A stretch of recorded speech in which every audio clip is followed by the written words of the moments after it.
I don't have many regrets in life. It's just something I don't personally believe in. One of the greatest regrets is I don't have a whole lot of videos of my mom.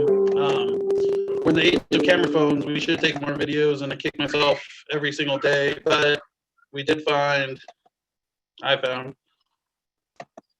can't even really see her in it, but you can hear her. She's a happy birthday cake. Artemis was the rainbow cake. No spice. Added veggies. Artemis loves her veggies, don't you, Sweet potatoes for the frosting and orange frosting is sweet potatoes and cinnamon. Sweet potato. You guys loved it, huh? Okay, let's cut it and let's see what it looks like. Happy birthday to you. Happy birthday to you. Happy birthday, dear Artemis. Happy birthday to you. And Kathy too. Oh, man. Oh, man.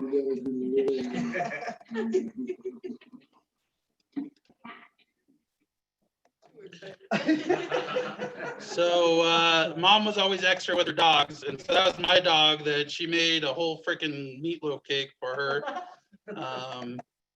And Artemis loved her. Oh, Is it pretty? Is it pretty? All our grandpa babies. Birthday? Is it pretty? Oh. sorry, I have one other video. Sorry, my dog is bogarting all the time, and mom's not really in this one either. But my favorite thing about mom is you can see in this video.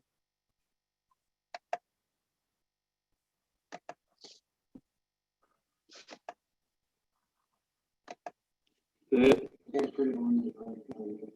it pretty? Is it pretty? His birthday? Is it pretty? Oh, boy. Good girl. But when I gave him the whole piece, yeah, they tried to pick it up and move it. Yeah, No. like that.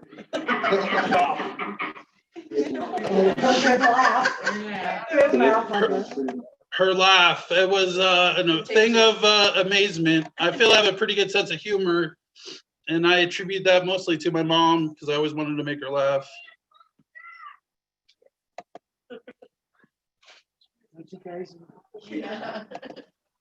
Unfortunately, so mom may be to blame for a lot of my bad jokes, but you know, it is what it is.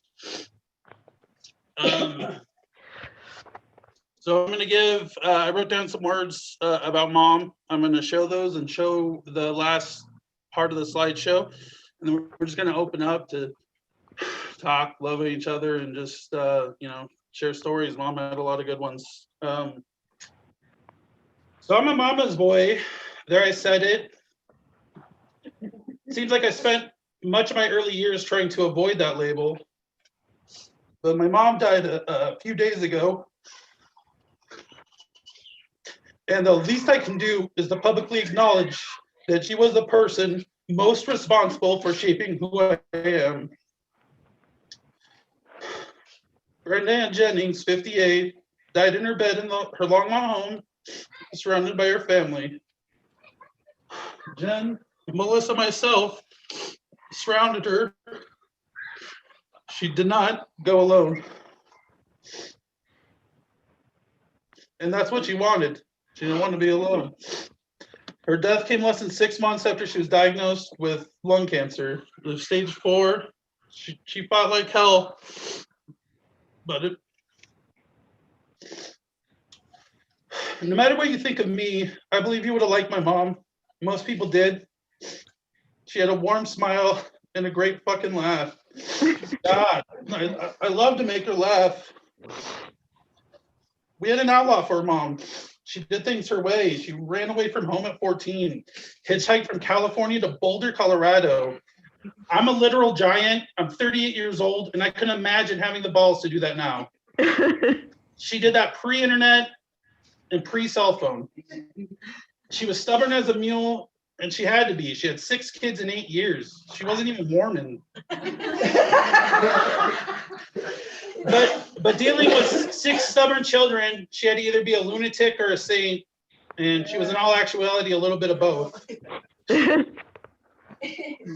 I was her firstborn son, the second oldest of 6 children.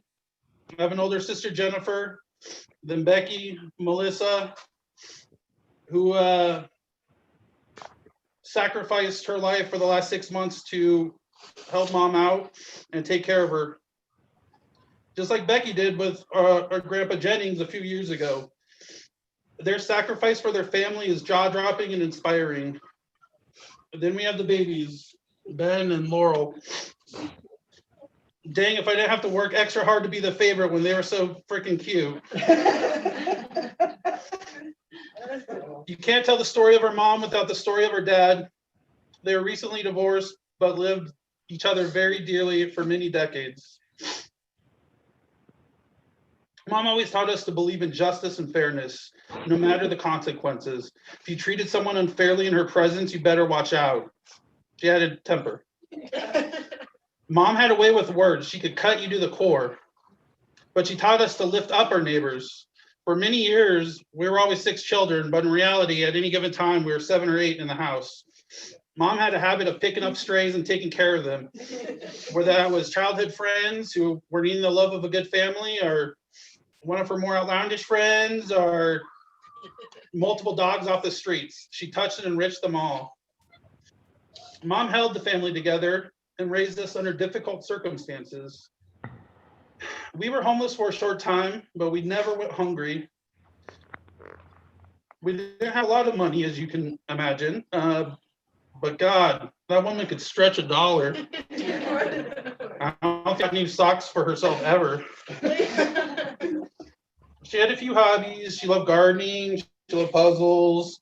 She loved genealogy. She loved overly dramatic daytime soap operas. She loved helping animals. But she didn't have a lot. But what she did have, she gave regularly to charities for helping dogs. She took in street dogs. She started a freaking business to help cure dogs of their pain. And she did help many dogs with their anxiety, with their seizures, and with their pain. I recently asked her what she was most proud of in her life. She was proud of going back to school and getting her degree. She was proud to win Employee of the Year. She was proud to have started her own business. But she said she was the most proud of raising 6 wonderful children and watching them turn into fine, loving adults. I'm proud that she was proud of me. Everything that comes from me, from my heart, the real essence of me, and pretty much everything important that I learned as a person, as a much smaller person, that's all from my mom. She's the one who made sure I never went through a day of my life doubting that someone loved me or doubting that somebody was proud of me. Her values formed the basis for mine. Most of them drilled into me with examples and not words. She would always do what she said she was going to do. It was Mom who taught me to read and gave me an insatiable quest for knowledge. It was Mom that taught me that it's important to strive for happiness, not be afraid to leave the bad parts behind to gain something more. It was Mom who taught me possessions don't matter, but connections and an open heart is so much more important.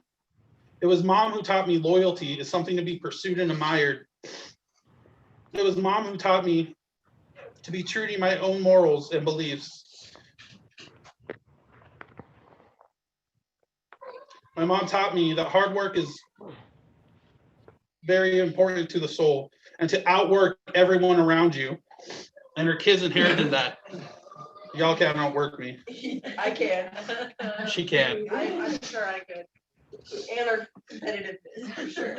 It was Mom who taught me that the twin lights of loyalty and belief would enlighten my path and show me the way forward.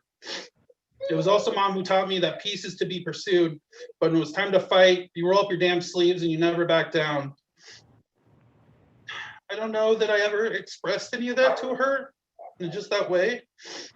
Maybe it's because it hadn't clarified itself in my mind. I thanked her plenty. I always told her I loved her. But until recently, I never really crystallized how much of myself came from my mom. I wish I could tell her that now. I'll leave you with this. Picture a wave in the ocean. You can see it, measure it, its height, the way the sunlight refracts when it passes through, and it's there. You can see it. You know what it is. It's a wave. And then it crashes to the shore and it's gone. But the water is still there. The wave was just different way for the water to be for a little while. You know, it's one of the conceptions of death from Buddhists. The wave returns to the ocean, where it came from and where it's supposed to be. Mom, I hope you are where you're supposed to be. We'll all miss you.